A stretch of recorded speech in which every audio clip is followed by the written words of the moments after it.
Before the Marines ever saw the M2 flamethrower, before they understood how a weapon so terrifying could become the difference between living and dying, they first learned what it meant to attack a Japanese bunker without it.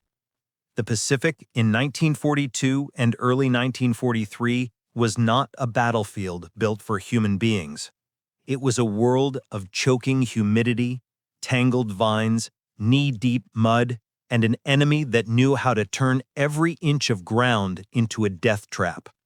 On islands like Guadalcanal, New Georgia, Bougainville, and later Tarawa, Japanese engineers carved tunnels into hillsides, buried bunkers beneath layers of coconut logs and sand, and built firing slits barely wide enough for the muzzle flash of a machine gun. These positions were nearly invisible until they erupted in fire, and by then, Marines were already falling in the open. Marines who fought in those early months understood that the jungle was only half the enemy. The other half was the architecture of Japanese defense. A single bunker could hold up an entire battalion. The Japanese Type 92 machine gun, known for its slow, rhythmic beat, could pin down a whole company with a few bursts. Snipers hid in trees. Riflemen waited behind trapdoors carved into the jungle floor. Mortar crews fired from tunnels that twisted dozens of yards underground. Every position seemed to be connected to another. You could silence one bunker only to have two more open fire from different angles. In these conditions, without a flamethrower, the only way to take a bunker was to crawl toward it under fire. Marines had to work in teams. One would sprint forward a few feet while another covered him. Then the next man would move. Inch by inch, they crept through mud and brush, knowing that one mistake, one rise of the head above a log, could end everything. When they reached the bunker, they would toss grenades or try to jam a block of TNT into the firing slit. Sometimes it worked. Often, the Japanese would throw the explosives back. Other times, the Marines simply could not get close enough. Too many men were cut down before they reached the opening. Reports from the Solomon Islands showed casualties that shocked officers back in Washington. Entire platoons were wiped out trying to silence a single strongpoint. At times, Marines charged a bunker again and again because there was simply no other option. This was where the phrase "one-way charge" became part of their vocabulary. It described an attack that had almost no chance of survival, but had to be attempted anyway. The bunkers were built to force exactly that choice. On Guadalcanal, Marines learned the cruelty of this reality early. While fighting around the Matacanacu River in late 1942, they faced networks of bunkers dug into hillsides. Some were so well camouflaged that men did not notice them until the earth in front of them spat fire. Marines who crawled forward with satchel charges were often killed before they could pull the fuse. Others managed to get close but lacked the angle to deliver the explosive where it needed to go. Time and again, squads were pinned down by one or two machine guns hidden in wooden and earthen armor. Commanders watching their men disappear into the green maze knew something was wrong. They were fighting an enemy that the standard infantry weapons of the time could not root out. New Georgia only made the lesson harsher. The Japanese defense relied on interlocking fields of fire, carefully prepared kill zones, and bunkers carved into limestone ridges. The jungle floor felt like a trap designed to funnel attackers directly into hidden weapons. Marines attacked through narrow paths because the vegetation was too thick to maneuver elsewhere. They crawled across muddy ravines. They climbed ridges lined with pointed stakes. The Japanese had dozens of positions that simply could not be reached without losing more men than the terrain was worth. Infantry commanders began writing in their reports that they needed a weapon capable of flushing the enemy from enclosed positions without sacrificing entire rifle squads. Tarawa in late 1943 provided the most brutal proof of all. The atoll was small, flat, and nearly barren of jungle. Yet its Japanese defenses were some of the most lethal the Marines had ever seen. Concrete bunkers covered the beaches. Coconut log pillboxes lined the interior. Rifle pits connected by tunnels waited behind the seawall. When the Marines landed, the machine guns opened up almost immediately.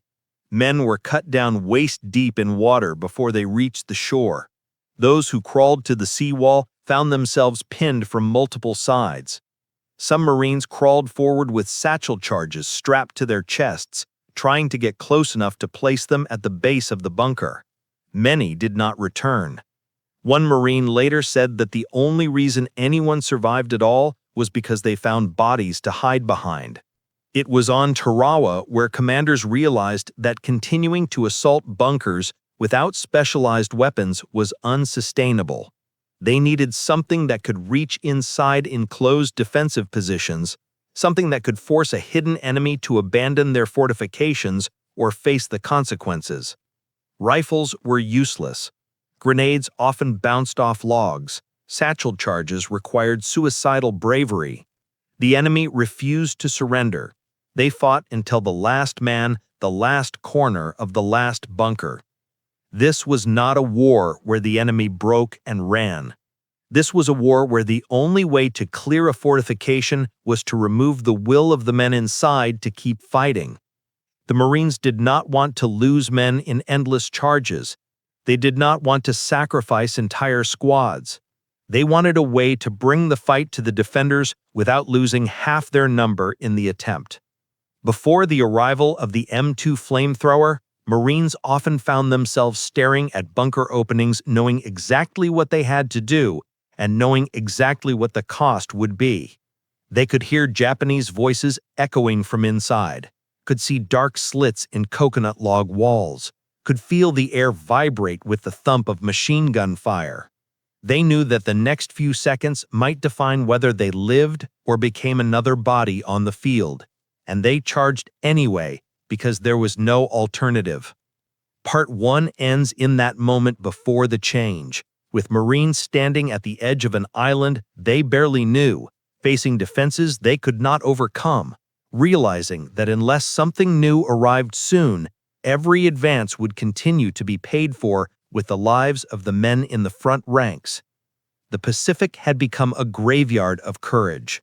What the Marines needed now was a weapon that could turn courage into survival rather than sacrifice.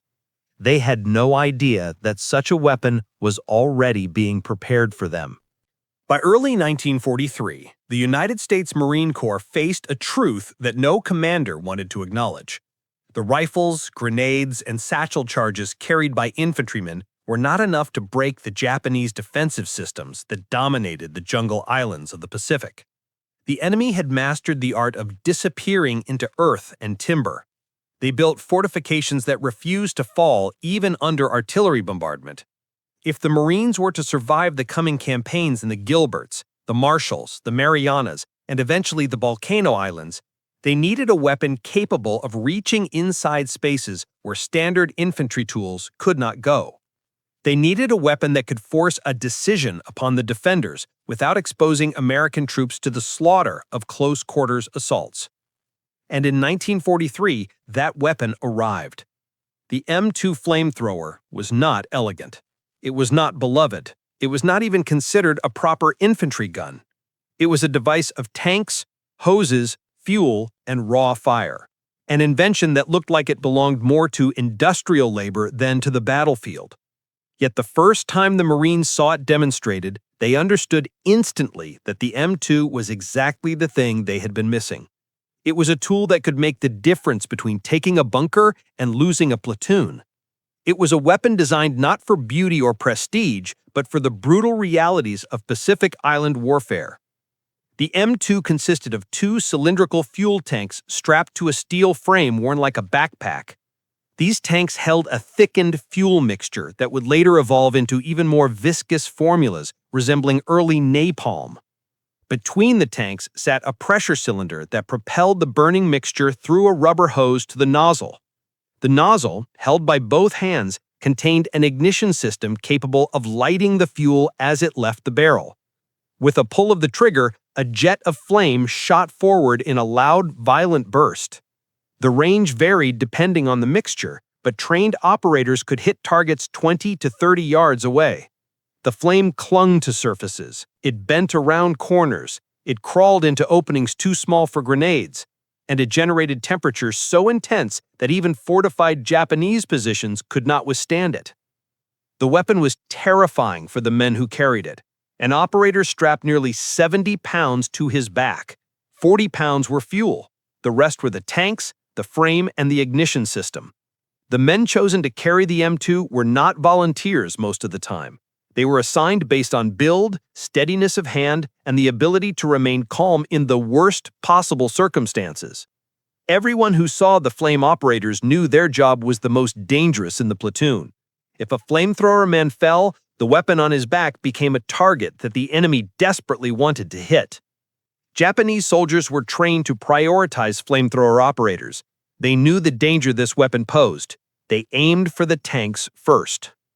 Despite this, the Marines who operated the M2 understood its importance. They knew that their weapon could save lives on a scale that rifles and machine guns simply could not match. For the first time, infantrymen had a tool that could sweep defenders out of underground tunnels without requiring a direct assault. The flamethrower produced two effects. The first was physical. The intense heat and expanding gases created pressure inside enclosed spaces that made it impossible for defenders to remain. The second was psychological. A burst of flame roaring into a bunker broke the resolve of even the most determined fighters. Japanese soldiers who refused to surrender under any circumstances would leave their positions when fire forced them out. In doing so, they exposed themselves to Marines waiting outside. The M2 did not merely kill, it compelled movement. It transformed static defenses into vulnerable ones. When the first batches of M2 units arrived in the Pacific, Marines trained on them with a mixture of awe and unease. The nozzle required control. The tanks had to be secured. The ignition system had to be checked meticulously. Everything about the weapon felt volatile, as if one wrong motion could turn the operator into a torch. But the men learned its rhythms. They practiced aiming. They learned how to adjust the pressure and burst duration. They memorized the sound it made when the fuel mixture burned properly. They watched as sheets of flame rolled across sand targets and wooden mock bunkers. And for the first time since Guadalcanal, they felt a sense of possibility. One Marine wrote in a letter home that the M2 looked like a demon's backpack, but felt like a gift sent straight from heaven. Another described watching a training demonstration and realizing that this was the one tool that could keep his squad alive in the thick jungles ahead. Marines had never feared enemy fortifications more than they did in 1942. They had never felt more vulnerable. The arrival of the M2 changed that. It gave them a weapon that flipped the equation. But the M2 was not simply a response to battlefield needs. It was the product of American engineering trying to solve a tactical nightmare. The Army and Marine Corps had tested earlier flamethrower designs, including models that were unreliable or too short-ranged. Engineers pushed for greater pressure capacity, more consistent ignition, and a composition of fuel that would burn longer and stick to surfaces. By 1943, after dozens of refinements, the M2 was finally ready. It became the standard flamethrower used across the Pacific. Once in the field, its importance became evident almost immediately. Commanders began integrating flamethrower teams into assault formations. Riflemen protected the flame operators as they advanced. Machine gunners laid down suppressive fire. Engineers used explosives to breach outer barricades, allowing the flamethrower man to reach the firing slit or bunker entrance. Each action revolved around the moment when the flame operator stepped forward.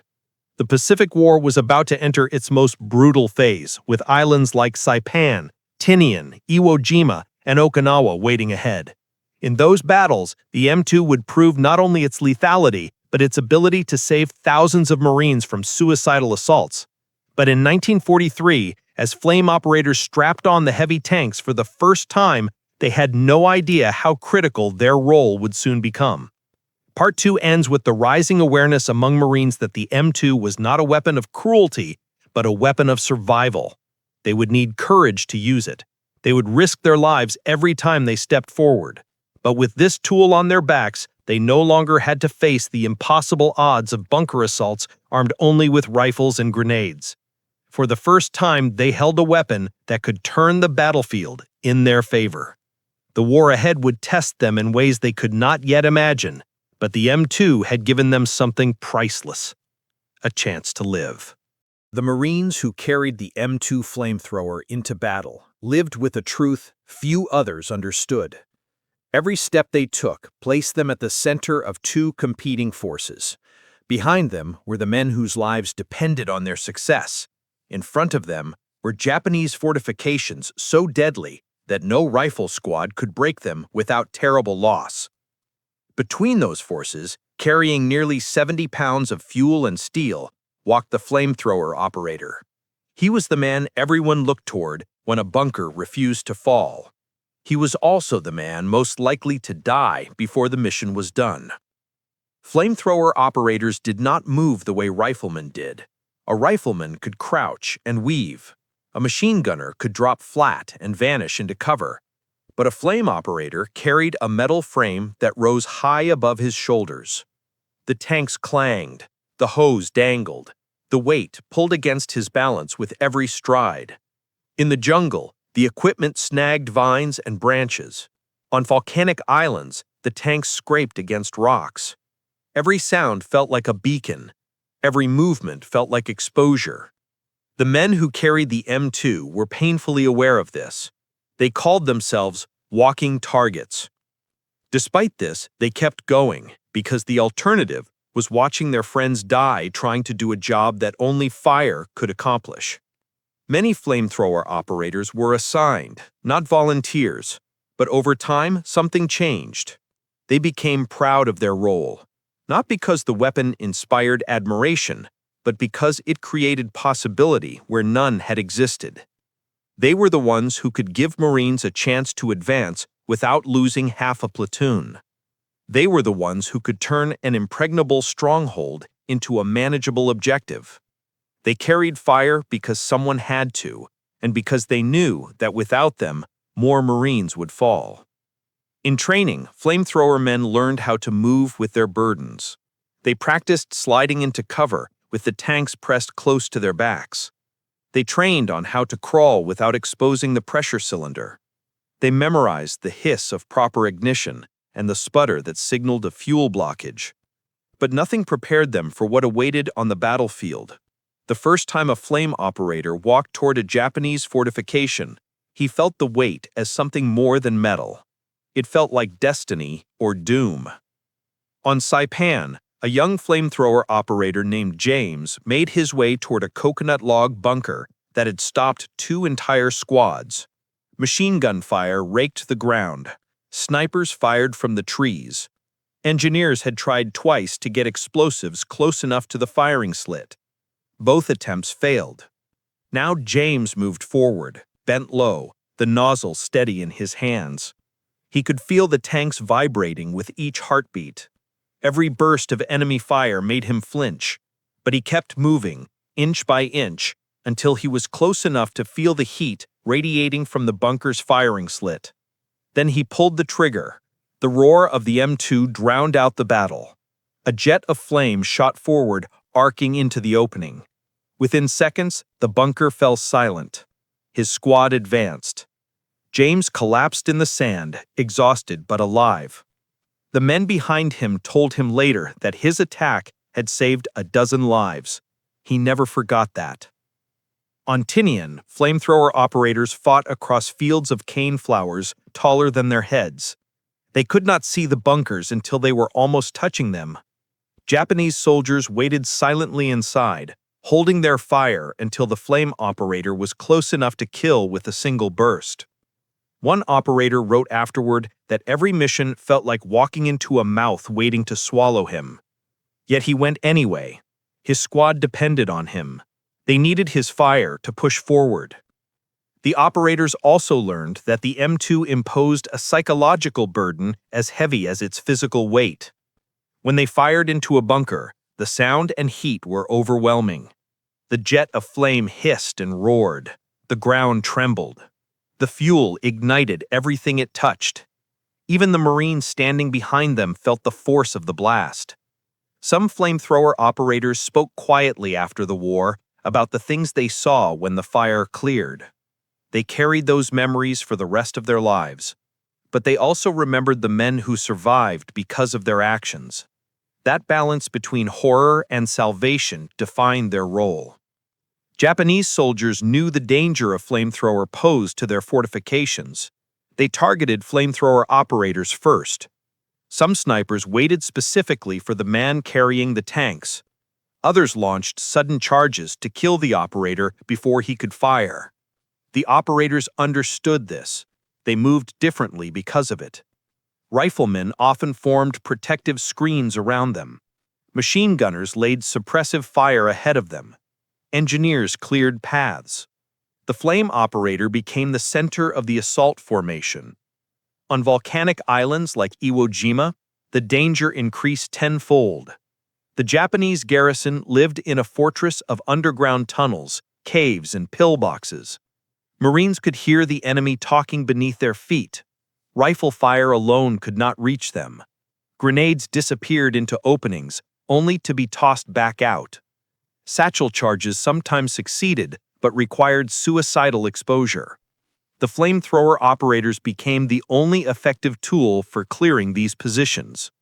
They crawled across black sand under the weight of their tanks. They felt the heat of their own fuel sloshing behind them. And still they pushed on, knowing that if they reached the opening of a cave or tunnel, the M2 would give the men behind them a fighting chance. One Marine who survived Iwo Jima later said that flamethrower operators were the bravest men he ever saw. It was not that they were fearless, it was that they acted despite their fear.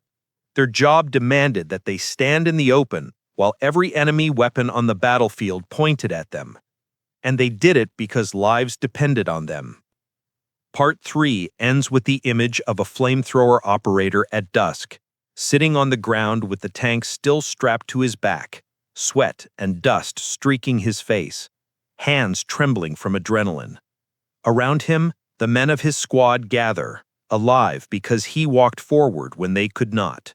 He is exhausted, he is shaken, but he is still breathing. And tomorrow, he knows he will have to do it again.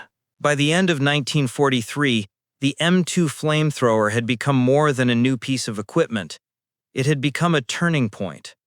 The Pacific Campaign was entering its most brutal and decisive phase, and with every new island, the Japanese defenses grew stronger, deeper, and more complex. Concrete bunkers replaced wooden ones. Tunnel networks stretched for hundreds of yards. Firing ports were narrowed to the width of a fist. Fields of fire overlapped so precisely that a single Marine lifting his head might be hit from 3 angles at once. In this environment, the M2 was not simply helpful, it was essential. Without it, the casualty lists would have swallowed entire battalions. Tarawa was the first great demonstration of this truth. The landing beaches were raked with fire from reinforced concrete blockhouses. Machine guns, mortars, and rifles poured bullets into every approach.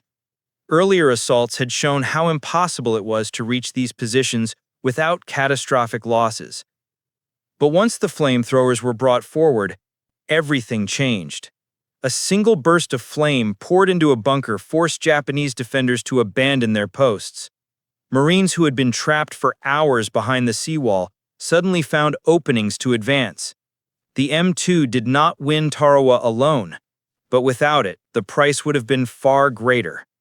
Marines began to understand that the weapon they feared was also the one keeping them alive. The lesson carried directly into the battles of the Marianas. On Saipan, bunkers were carved into volcanic rock and reinforced with timber, coral, and concrete.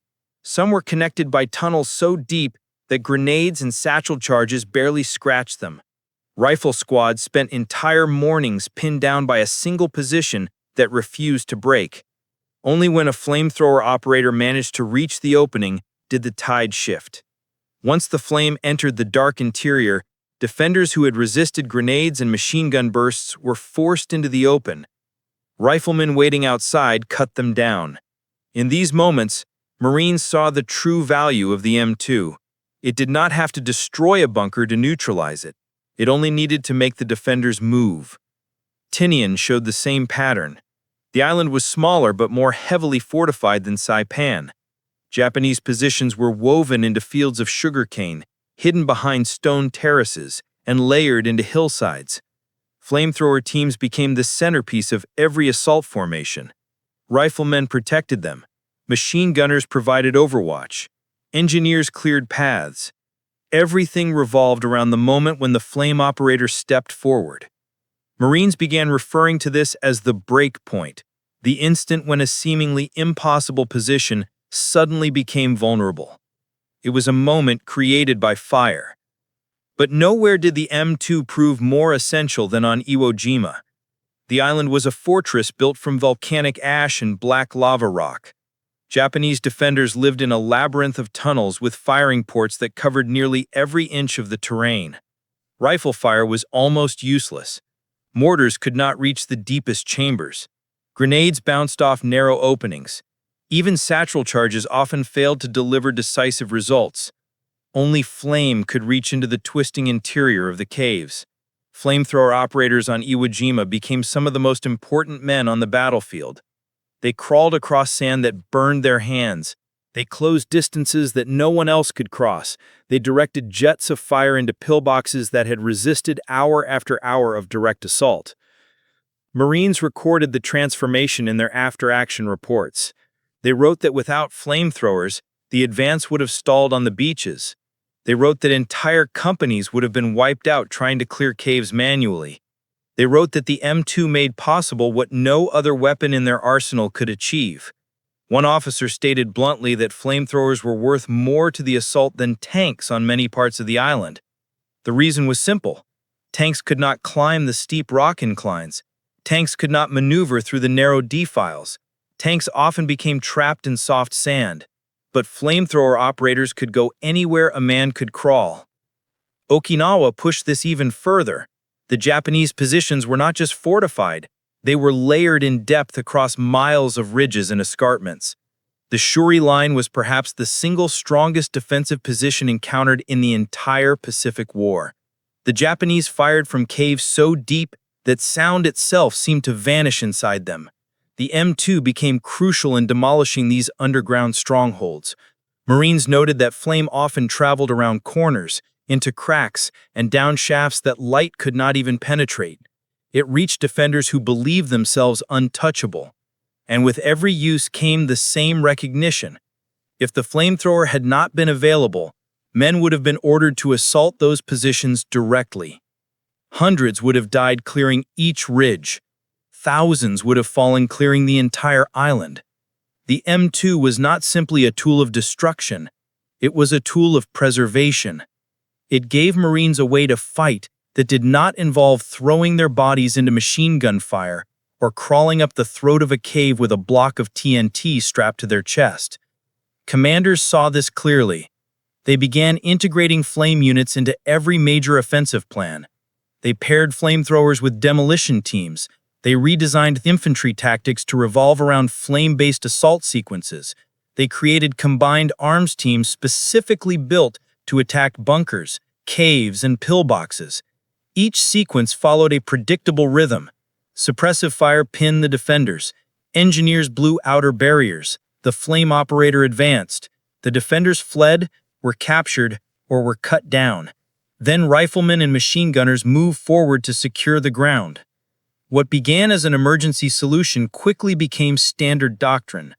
A war that had once consumed men in endless, bloody charges was now shaped by controlled bursts of flame that saved lives by preventing the need for heroic but fatal assaults. Marines across the Pacific began speaking about the M2 not with affection, but with respect. They acknowledged that it was dangerous for the operator. They acknowledged that it produced scenes no man easily forgot. But they also understood that without it, far fewer Marines would have survived the war. Part 4 ends with the image of a bunker complex falling silent under the roar of the M2. Not because the defenders had been annihilated, but because they could no longer stay where they were. For the first time in the Pacific War, The Marines possessed a weapon that could force movement, break stalemates, and tear apart the strongest Japanese defenses without spilling the blood of entire platoons.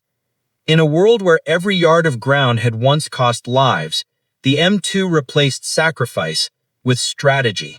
It made survival possible. And soon, as the Marines would learn in the final phase of the war, it would become the most paradoxical weapon of all, one built from terror, but remembered for the lives it saved. When the war finally ended and the surviving Marines sailed home across the Pacific, many carried memories so heavy that no medal or ceremony could lighten them. Among those memories were the moments when the M2 flamethrower roared to life, turning darkness inside a bunker into blinding light, forcing an enemy that refused to surrender into movement, and giving American infantry a chance to live through battles that once seemed unwinnable. Yet long after the gunfire faded, a strange truth began to settle over the men who had fought with and alongside the M2. They realized that the weapon they feared most, the weapon that horrified even those who used it, had saved more American lives in the Pacific than any rifle, grenade, or machine gun. After the war, Marine flamethrower operators spoke quietly about the role they played. Many struggled with the memories. They had walked toward positions others backed away from. They had faced snipers who hunted them first. They had watched their nozzles pour fire into enclosed spaces, knowing exactly what it meant. But they also spoke about something else, something that few outside the battlefield understood. They spoke about the Marines who survived because the flamethrower existed. They spoke about the squads that would have been wiped out assaulting a bunker. They spoke about the men who avoided charging into narrow cave openings because the M2 forced the defenders to flee instead. For these operators, the moral weight of the weapon was heavy, but so was the understanding that without it, far more Americans would have died. In the years immediately following the war, the Marine Corps compiled detailed evaluations of every weapon used in the Pacific. Commanders concluded that the flamethrower had been one of the most decisive infantry tools in the entire theater. They wrote that it was indispensable for clearing fortified positions. They wrote that its psychological impact on defenders shortened battles that might otherwise have lasted days. They wrote that it saved countless American lives by eliminating the need for direct assaults into well-prepared fortifications.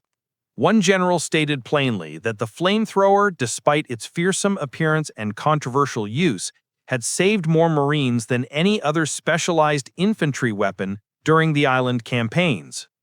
Japanese officers confirmed this in their own post-war reports. They admitted that flame was the one weapon their soldiers feared more than any other. They said that caves which could survive grenades, TNT, and rifle fire could not survive the sudden blast of flame that sucked oxygen from enclosed spaces and forced defenders to abandon their posts. They spoke candidly about how their men, trained to fight to the death, were often compelled to retreat when they saw the M2 aimed toward their tunnel entrance. And they acknowledged that had the Marines lacked flamethrowers, many of their defensive networks would have required horrific numbers of casualties to overcome. The flamethrower operators, however, rarely spoke publicly about their contributions. They often felt misunderstood. Some believed that the weapon's reputation overshadowed the purpose it served. Others felt that people who had never stepped onto a Pacific battlefield could never truly understand what choices had existed in those jungles and caves. A flamethrower operator from Okinawa once said that carrying the M2 was like walking with the weight of every life behind you. He explained that he did not fire because he wanted to, but because he had to. The men behind him depended on him to give them a chance to live. Another Marine explained that the M2 was not a weapon of aggression, it was a weapon of necessity. When your enemy buried himself in tunnels, covered firing slits with heavy logs, and refused to surrender no matter what happened outside, the battlefield changed. The fight became something no textbook had prepared them for. The flamethrower was not chosen because it was brutal. It was chosen because no other tool could break open the fortifications without sacrificing entire squads. Yet even with these truths known, the emotional contradictions remained. Flamethrower operators often describe the intensity of the moments they faced, crawling forward under machine gun fire, feeling the tanks vibrate against their backs, knowing that every man behind them waited for the roar of the flame to break the deadlock. When the jet of fire ignited, the battlefield shifted in an instant. Darkness became light, silence inside bunkers became chaos, and for the Marines in the open, the moment became a chance to push forward, alive.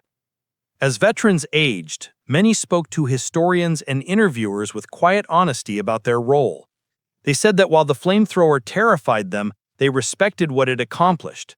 They said that it broke Japanese defenses that could not be broken by any other means. They said that it kept them from losing friends in hopeless charges. And they said that although the weapon was feared, its purpose had been to end battles faster with fewer American dead. Historians studying casualty reports from the Pacific later recognized a clear pattern. Whenever flamethrowers were used effectively, casualty numbers among American infantry dropped sharply. Positions that had cost dozens of lives on Guadalcanal now fell with minimal losses on Saipan, Tinian, Iwo Jima, and Okinawa. The M2 changed the rhythm of the war. It turned previously impossible assaults into achievable objectives. It broke stalemates without requiring blood sacrifice. It forced defenders into the open, where standard infantry weapons could be used to finish the fight. Part 5 closes with a scene familiar to many Marines who survived the war. On a quiet morning after a hard fight, a flamethrower operator sits on the edge of a captured ridge. The sun rises across a battlefield that had once looked impossible to take. His tanks lie empty behind him. His hands are burned and shaking. His squad gathers around him. They laugh. They slap his shoulder. They tell him that he saved their lives. And in that moment, he understands the truth he will carry for the rest of his life. The weapon he feared, the weapon everyone feared, had given them a future. It had turned certain death into survival. And though he would never call it anything but terrifying, he knew one thing with absolute certainty. The M2 flamethrower, more than any other weapon in the Pacific, saved thousands of American Marines from dying in battles that offered no mercy.